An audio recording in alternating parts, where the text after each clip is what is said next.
Welcome to Choosing Leadership, and this is another episode of the Can't Stay Silent series with your host Sumit Gupta. This series is about finding the courage to speak our truth and live authentically. For most of my life, I have kept my voice hidden and buried beneath layers of fear and insecurity. In each episode of this series, I will find the strength to express myself from the bottom of my heart without any fear of judgment. These short episodes will be filled with honest reflections, simple stories and metaphors, and some gentle provocations, all to help you deploy yourself in your own life. Together, we will discover how we can create a world where all of us can show up as leaders. So, if you are ready to allow the leader in you to bravely listen to my call of leadership, join me on Can't Stay Silent. This episode of Can't Stay Silent is titled, Can We Be Real and Face What We Do Not Want to Face? And I got triggered to record this episode after talking to a few friends lately and, like as usual, discussing some of the news stories, right? And I don't watch a lot of news, but every time I open a news website or I turn on the TV, it's just the same old stories. It's the stories about war. It is stories about two governments or two parties failing to reach an agreement, whether it is climate goals, whether it is business deals, whether it's government policies. There are news about business scandals, like somebody cheating, somebody getting punished for cheating, somebody like being arrested. There are the same news about migrants trying to cross over to Europe, they're dying because their boats sunk in the sea. And then there are stories about workplace stress. There are stories about increased mental health challenges, increased depression and suicides. We are living in a world where there has never been more depression and suicides. Suicide is the biggest cause of death of human beings right now, and that's like crazy. And really, can we get real? Can we get real and stop all this bullshit and really face what we do not want to face? Because I think all of this superficial conversations we have on trying to reach agreements and trying to all of that, I think all of these are superficial at a level. They do not address the problem, the real problems. And yes, these are real challenges, real problems, no doubt about that. Like there's a war happening, there are people losing their lives, there are people being impacted with their mental health and all of that. These are real challenges. But can we get together and talk about them for real, right? Without hating, without killing each other, can we get on the same side and talk about the challenge together rather than sitting on opposite sides of the table and holding on to our positions? And I think what leads us to hold on to our positions and not to sit on the same side and talk about a real solution is our fear of failure. Is that we do not want to face that we can fail. And that fear of failure leads and keeps us stuck in these endless conversations, endless how to strategizing, and we end up intellectualizing everything.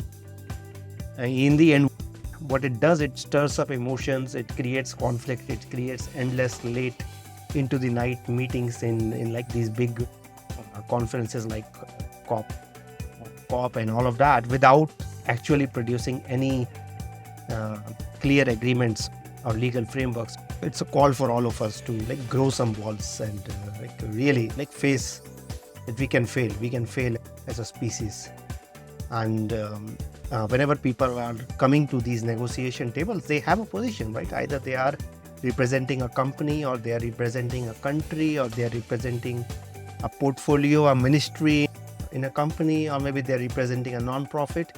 And all of these lead to certain positions which we hold on to, which we don't want to be seen as a failure, right? If I am a politician, I do not want to be seen as a failure with people who voted me in. If I am a CEO of an organization, I do not want to be seen as a failure by my employees, by my investors. If I am an activist, or if I am a founder of a non-profit, then again, I do not want to be seen as a failure.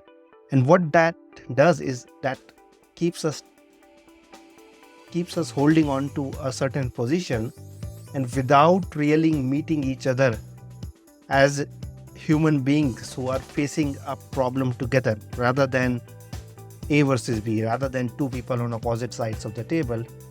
And simply because of the fact that we are unable to deal with that we might fail, it leads to a mess on the surface, right? It is a mess on the inside, our insecurity, our fear of failure. And to hide or to avoid that inside mess, it leads to a mess on the surface. And there is nothing wrong in being afraid of failure. There is nothing wrong in being scared of losing a position or disappointing who support you. But it keeps you away from playing fully on the outside. It keeps you away from having the real conversation on challenging yourself and others as well, and talking about real stuff rather than getting lost in intellectual conversations. So if you practice any martial art, you will know that hesitation will get you killed. If you practice any sports, hesitation will make you lose. But this is what we are doing. Like, our fear of failure and inability to deal with the mess inside is suffocating us from the inside, but also keeping us stuck on the outside. Right? And as everybody, I am scared. I am terrified. Right? Here it is, right? I said it. And I see this for myself as well. I see this for my clients as well, the people I work with, the people I support. There's nothing wrong with being scared and terrified. But to hide it, to not be okay with it, is basically taking us nowhere. I want to see a world where everyone shows up as leaders. And I want to see a world where business and capitalism is seen as a force of good, and where we can talk to each other, no matter who we are, whether you are the Prime Minister or you are the CEO or you are an activist. We can talk to each other with love about any issue, even if we have opposing points of views, but without hating and killing each other. Like, friction in point of view is good enough. There is no reason to have friction between people. I think as human beings, we can, or we are capable of at least this, that we can talk about any topic as human beings without being on opposite sides of the table. A couple of years ago, I committed to taking this forward, taking this vision of my forward by starting my school of leadership. And I left my job and I committed to it full time. And I must say, I was terrified, and I'm still am. But I'm not afraid of acknowledging it. I'm not going to let it stop me. I'm not going to let it hold me in a position and not to see things from the other side as well. And I might fail. As an entrepreneur, I might fail. As a professional, I might fail in my career. As a CEO, I might fail. As a coach, as a father, as a husband, as a parent, as a friend, I might fail. But so what? I mean, there's a world beyond I. Right? I might fail, but what is better? Is playing a half life? Is that acceptable? Certainly to me, it is not. Unwilling to face this fear, like the unwillingness to face our own fear, that we might fail, but so what? That unwillingness leads to anger and aggression on the outside. It lead us to playing safe and many other coping strategies. But the commitment to, or like the antidote to this fear, which leads to anger, aggression, and all of these passive-aggressive strategies, and then all of this stuckness, which we see on every major issue, is commitment to producing a result. And the commitment is only possible when we are fully willing to fail, when we are willing to fully feel our terror, when we are willing to fully face and feel our fear, right? Face the fear that you might disappoint your employees, you might be fired as a CEO, you might lose your position as a prime minister or as a politician. Fully willing to face that you might disappoint the people who support you and you might fail them. Only then you can show up fully in a conversation with others who have, again, different positions. But unless we sit on the table as colleagues rather than two different parties with two different point of views, We are going to continue, and actually we are okay with letting the whole planet and life and its ecosystem fail just because we are afraid to acknowledge that we are afraid. We are afraid of losing our job, our income, our house, our reputation, our family. And I mean, if the planet is like spinning out of control and the whole ecosystem is failing, aren't we already failing? I mean, what are we trying to hold on to? Are we trying to hold on to our egos or this internal sense? I mean, what if we fail? I mean, get back up. I mean, like all of us have failed in the past. And if you're listening, then you're still here. Even if you fall down and hurt yourself badly, I mean, get real and get back up. That's what being a leader means. That's what being an adult means. And so much we can all learn from children, because we would all be crawling if children would behave like adults behave these days. If children would be afraid of falling, we would all be crawling. No human being would be able to walk or run or do anything. Because if children would be afraid of falling down when they first start walking, they would never actually learn to walk. If children are afraid of falling down when they start running, they would never learn to run. The same goes when they start to bike, when they start to skate, when they start to swim or anything new. So what if we fail? I mean, we can get back up. As kids, we all know that. But I think we should learn this from our kids and then be willing to be real, be willing to face what we do not want to face. And I think this is one reason in the space of climate change or injustice, some of the biggest examples of bravery or leadership come from younger people or even teenagers like Greta and Malala. Maybe because they are not afraid of fear itself yet. Or maybe they already see the bigger failure in not seeing our own fears. I think there's a lot we can learn from them and really show up as adults, as leaders, and acknowledge the mess inside to clear the mess outside. Normally, we don't want to face that fear and the mess inside. But what I'm inviting you, each one of you, including me, is to go deeper and face it.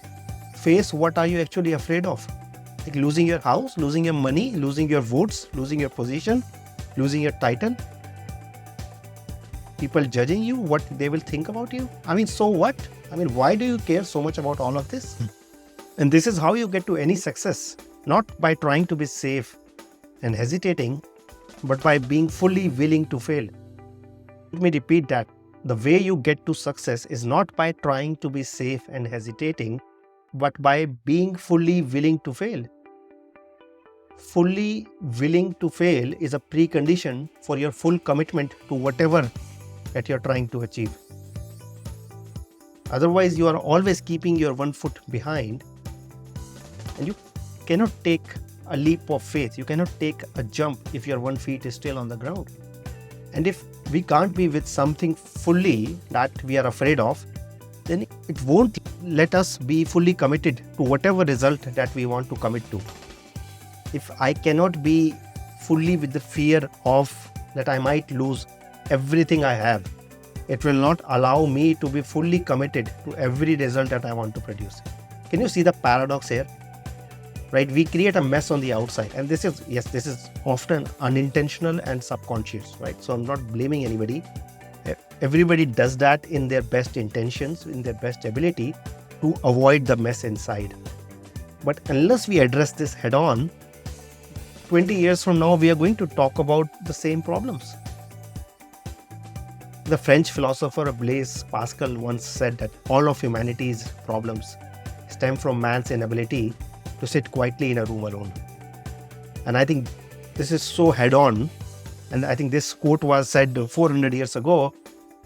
But unless we deal with our fear of failure that we might feel and every other insecurity or internal mess like adults, and together supporting each other, not alone, unless we do that, we can't be fully committed to solving climate change. We cannot be fully committed to solving other major issues like war or migrants crossing the sea or creating a hunger-free, a poverty-free world. And your willingness to fail and face that fear of failure and anything else is at the root of your leadership. Your leadership will get stronger the more you can look inside and actually face what you do not want to face. It will increase your likelihood of success the more you can be open about your fear of failure and the more you can be open about the mess inside. It's not about doing something extra. It's not about getting something extra. It's more about letting go of. It's more about letting go of what we have been trying to hold on to so tightly. And listen to this episode multiple times if it doesn't make sense. I know I'm going to listen to it because this is a useful reminder for myself as well. I'm recording this for myself as much as for anybody else. I'm going to listen to this many times and invite you to do the same, because on the other side of your fear, there is your leadership waiting for you. There is an unlocking and unleashing of a level of leadership, power, resourcefulness, creativity, which you have not even imagined. Right? Imagine all the world leaders coming together, but not from a place of fear of disappointing their party, their population, their country, but really coming together as one world, one citizens of a shared world that we all live in. So this is an invitation to your leadership. This is an invitation to all of our future, right? Because this is our future. This is not, if we solve climate change, this is not my future or your future or India's future or US's future or Europe's future. This is our future. I am already on this journey. I am willing to look and acknowledge that I am shit scared. I am terrified. And I want to see this more from everybody that I work with. Message me if you want to join me in this journey. Acknowledge the mess inside and face it to create a world where we can resolve the mess, right? To create a world where we can talk to each other like human beings. We can talk to each other about any issue with love, without hating or killing each other. Join me on this journey. Send me a message. This is my call for today. Can we be real and face what we do not want to face? That's it for this episode of Choosing Leadership with Sumit Gupta. I choose leadership every time I record this podcast, and I invite you to do the same. I invite you to design a life of joy, meaning, pride, and satisfaction. This is what I do most naturally, to lovingly and gently provoke you, to help you see your own light, to help you see what you are already capable of. I say what might be uncomfortable for me to say or for you to hear. To continue the conversation, leave me a message on LinkedIn or drop me an email to sumit@deployyourself.com. And if you like the sound of this, do not forget to subscribe or leave a rating. And I invite you to subscribe to my newsletter at deployyourself.com/newsletter. Thank you for listening. Always remember that you are enough, you are loved, and you matter. This is Sumit, and until next time, keep choosing leadership.